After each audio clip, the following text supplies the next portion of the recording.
Saya dimaklumkan oleh owner yang motor beliau ni ada leaking. Dia tengok leaking dia. Ini kawasan parking motor beliau. Coolant yang keluar ni memang sangat besar. Beliau dah jumpa dengan mekanik. Tak tahulah, mungkin workshop tu hanya tinggal ditinjau. Dia kata normal, tak ada apa yang jumpa pun kebocoran. Bila saya datang sini, saya buat inspection. Saya teliti betul-betul, kita nampak ada kesan keluarnya minyak coolant dekat bahagian hose. Nampak tak warna biru tu? Nampak tak? Okey.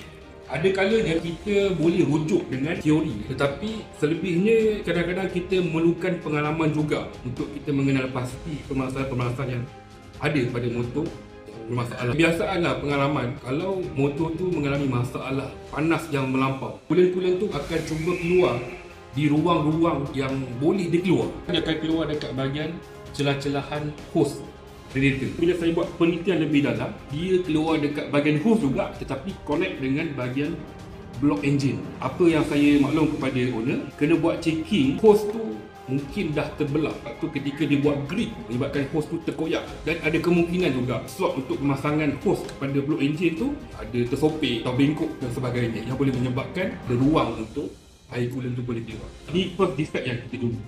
Yang keduanya,